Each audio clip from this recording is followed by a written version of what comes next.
contorsionnant dans les interstices d'une résolution de l'ONU de 2012, d'où certainement le célèbre adage ONU soit qui Mali pense, et de la demande initiale d'un président illégitime soutenu par la France après son coup d'État, a autant à voir avec la protection des populations que le trou de balle de Macron avec les territoires vierges de la jungle africaine. Tout a commencé en fait parce que les mines d'uranium qu'exploite à ciel ouvert Areva, anciennement Kojima, polluant de manière irréversible le désert commun entre le Niger et le Mali, font crever les Touaregs comme des mouches passant trop près de la bouche de Jean-Claude Juncker pendant une allocution, sans par ailleurs que ces pays ne bénéficient des avantages financiers de la manne. Donc en gros, dès qu'on allume la lumière pour aller aux toilettes, il y a un bébé Touareg qui crève. J'ai essayé d'expliquer à ma femme, quand elle m'accuse de mal viser la cuvette, que c'est pour sauver des vies, mais elle n'a visiblement aucun respect pour la vie humaine.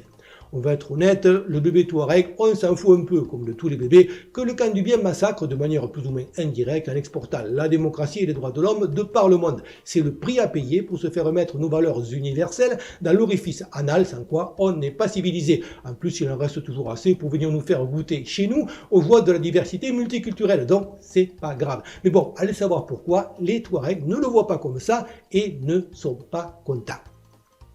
Ils ont donc commencé à se rebeller et selon l'adage « l'ennemi de mon ennemi est mon ami », d'autant que culturellement ils ont une tradition de vivre des raids effectués sur les populations sédentaires, ils ont fait copain-copain avec quelques islamistes dont ceux qui étaient contrôlés par Kadhafi et que l'action calamiteuse du tandem Auvergnat-BHL-Sarkozy a éparpillé dans la nature. Du coup, ça commençait à chauffer pour notre approvisionnement en uranium et on s'est de suite senti concerné par le bien-être de ces populations qu'il fallait d'urgence sauver de l'hydre islamique qui leur pourrit la vie depuis quelques siècles.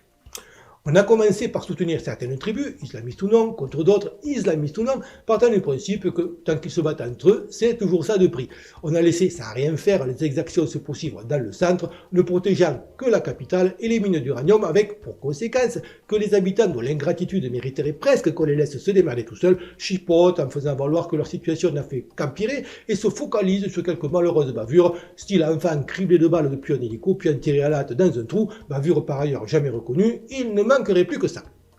Des ingrats. Mais bon, c'est loin et ça ne passe pas au journal de 20h, donc on s'en fout. En revanche, en toute logique, le prix du kilowatt devrait être inversement proportionnel au taux de bébé Touareg fluorescent la nuit. Or, on constate qu'on paie notre électricité de plus en plus cher. Ce qui veut dire que non seulement les habitants du Mali et du Niger ne voient pas l'ombre d'un euro se déposer sur leur compte en banque, mais nous non plus, qui pourtant, en attendant de payer le démantèlement des centrales qui n'a pas été provisionné et encore au moins déduit des bénéfices des actionnaires, payons avec nos impôts ces braves soldats qui se font tuer par 13 à la douzaine et fournissons des rafales à 27 000 € l'heure de vol à tous les sens du terme, car à ce prix, c'est vraiment du vol.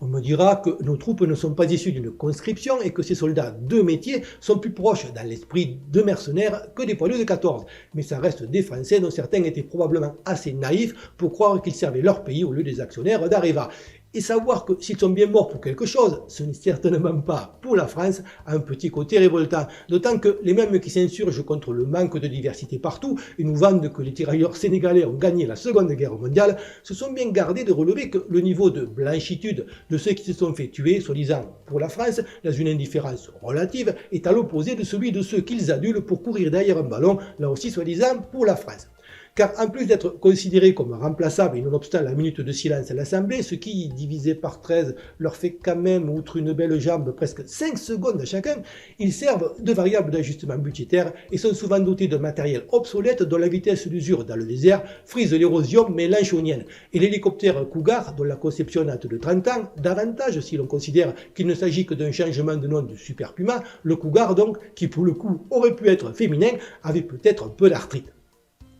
Quand les Américains arrivent à castrer une mouche en vol avec un joystick à quelques milliers de kilomètres de distance, j'ai du mal à croire que notre matériel, à défaut pour les raisons tactiques de système anti-collision, ne soit pas équipé au moins de détecteurs et de systèmes plus performants pour naviguer dans l'obscurité que des jumelles améliorées. Si tel est le cas, il était irresponsable de les envoyer en même temps pour appliquer le motto macronien. Dans le cas contraire, l'autre hélicoptère, le Tigre, pouvant se déplacer dans toutes les directions, y compris en marche arrière, partant du principe que si, quand j'avance, tu recules, comment veux-tu que je...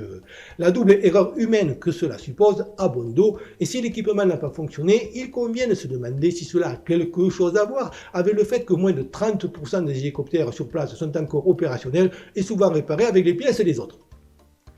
En outre, c'est totalement calamiteux. Imaginez que vous soyez un islamiste dans un pick-up tout neuf, dont par ailleurs je serais curieux de connaître la marque, laquelle doit forcément savoir à qui elle l'a vendu en premier, et que vous voyez 2 hélicoptères fondre sur vous et devenir de plus en plus Akbar, comme Allah. Vous faites quoi? Ben justement, vous priez le dit Allah, et paf, les 2 hélicoptères entrent en collision. Pour lui, Notre-Dame de Lourdes à côté, même si un jour un paralytique en fauteuil roulant en revenait avec des pneus neufs, c'est de la rigolade. La seule chose qui pourrait battre ça, c'est, à la rigueur, le scandale Fillon tombant comme l'histoire des attachés parlementaires de Marine Le Pen juste avant les présidentielles. Si à la base le gars était intégriste, je vous laisse deviner ce qu'il est maintenant. Notre système, jamais à court de superlatifs, va devoir lancer le concept du super intégriste. Le bonhomme, la prochaine fois, il affronte des tanks en slip avec un cure-dent et le sourire aux lèvres.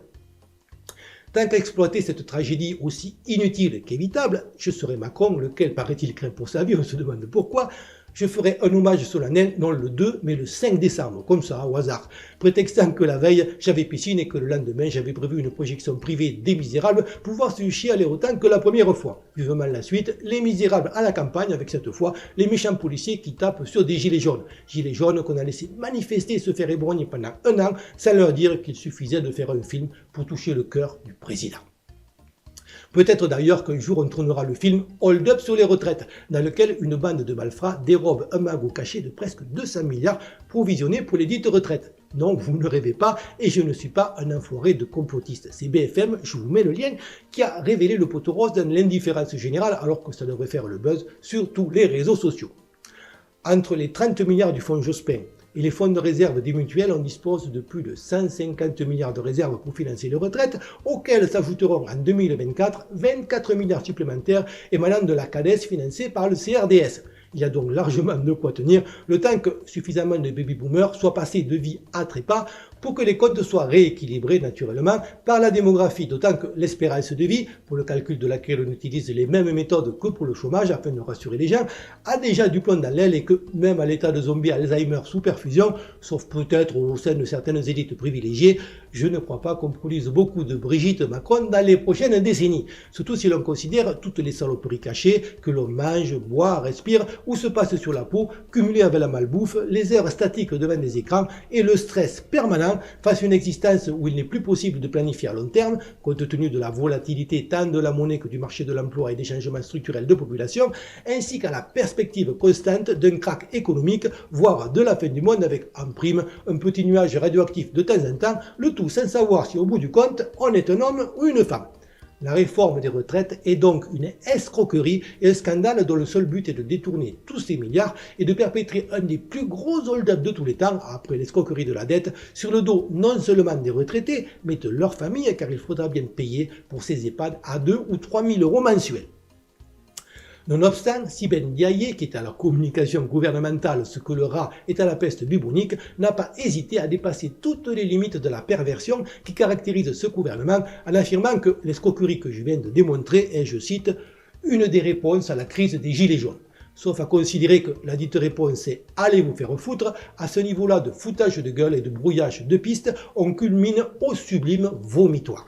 Je ne crois pas à la convergence des luttes, concept qui véhicule le mensonge qu'il y a des luttes différentes alors que l'ennemi est commun. Mais je crois qu'on est assis sur une poudrière, que les forces de l'ordre qui après les pompiers s'en prennent désormais aux lycéens ont pris un mauvais pli dû au fait que la violence est devenue la seule réponse du gouvernement à tous les problèmes et qu'à force de tirer sur la corde, non seulement les craintes de Macron pour sa vie pourraient être fondées, car on ne sort pas d'un tel foutoir sans sacrifier un bouc émissaire et autant en choisir un qui soit aussi coupable qu'haïssable, mais qu'on pourrait assister à une épuration physique de la pourriture politico-médiatique sans équivalent depuis la purge à la libération ou le nettoyage des écuries d'Augias, ce qui, pour autant, ne nous mettra pas à l'abri de l'affrontement ethnique auquel on nous prépare pour tenter d'éviter la dite purge, lequel semble lui aussi difficilement évitable, mais qu'on a objectivement plus de chances de remporter une fois débarrassé de ceux qui nous poignardent dans le dos.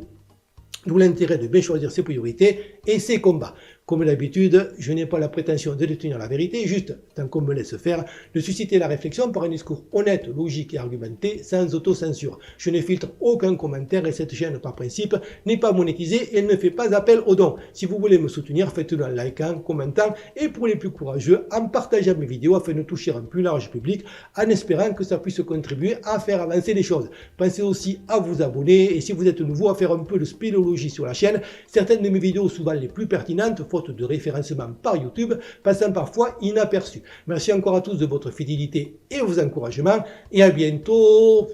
j'espère.